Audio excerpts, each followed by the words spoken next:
एक बार एक राजा दरबार में न्याय कर रहा था। उसके सामने दो फरियादी खड़े थे जो न्याय मांगने दरबार में आए थे। राजा ने उन्हें अपना अपना पक्ष रखने कहा। दोनों ने बारी बारी से अपना पक्ष रखा। जब पहले व्यक्ति ने अपना पक्ष रखा था तब राजा अपने छोटे से बच्चे के साथ खेलने में व्यस्त थे, उनका ध्यान कम था। और जब दूसरे ने अपना पक्ष रखा तो राजा ने उसकी पूरी बात ध्यान से सुनी, जिसके हिसाब से राजा ने अपना फैसला दूसरे फरियादी के हक में सुनाया, जिसे सुन सभी दरबारी स्तब्ध रह गए, क्योंकि सभी को पहला व्यक्ति निर्दोष लग रहा था। पर राजा के सामने सच बोलने की हिम्मत किसी की भी ना थी। इस बात को 2 दिन बीत गए बिना किसी कारण के। पहले फरियादी को उसकी सजा काटनी पड़ रही थी। जब इस बात के बारे में उस व्यक्ति के घर में बेटे को पता चला तो उसने दरबार में आना तय किया।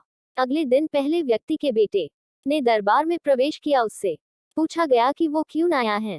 तब उसने राजा से कहा, हे राजन, मैं आपसे एक न्याय चाहता हूँ। राजा ने कहा, कैसा न्याय? तब उसने कहा, एक राज्य है जहाँ मेरे पिता अपनी फरियाद लेकर गए थे और उन्होंने अपना पक्ष रखा, लेकिन राजा उनकी बात सुनते वक्त सो गया। और जब उठा तो राजा ने दूसरे व्यक्ति की बात पूरी सुनी और उसी के हक में फैसला सुना दिया। हे राजन, आप बताए कि क्या यह फैसला सही है और ऐसे समय फरियादी और दरबारी को क्या करना चाहिए? तब राजा ने उत्तर दिया, फैसला बिल्कुल सही नहीं है और ऐसे वक्त में दरबारी और फरियादी दोनों को राजा को सही बात बोलना चाहिए, क्योंकि फरियादी का बिना बात के दंड सहना पाप है और दरबारी भी न्याय का हिस्सा है। राजा कोई भगवान नहीं है, उससे भी गलती हो सकती है।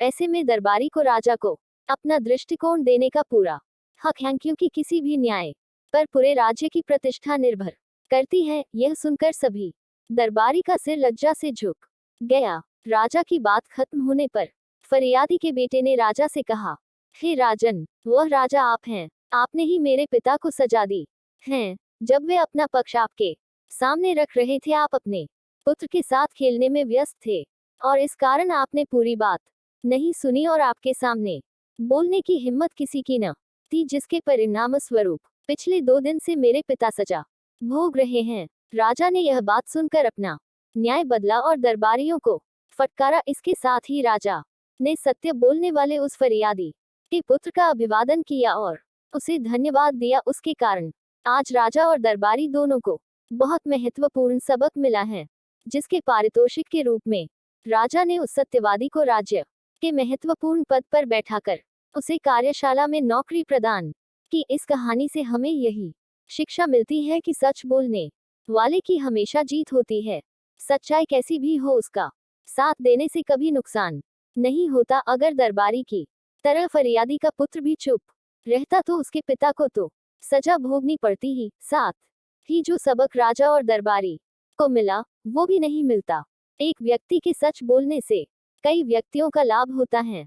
कहानी से यही सबक लेना चाहिए कि हम सदैव सच बोले और साथ ही जिस तरह से राजा ने सत्य को स्वीकार कर अपनी भूल को ठीक किया, उसी तरह हम सभी को अपनी गलती स्वीकारने में शर्म नहीं करनी चाहिए, अपितु उसे स्वीकार कर उसे ठीक कर उससे सीख लेना चाहिए। अगर आपको यह कहानी अच्छी लगे तो कमेंट अवश्य करें। हम रोज आपके लिए ऐसी ही कहानी लेकर आएंगे। प्लीज लाइक और सब्सक्राइब।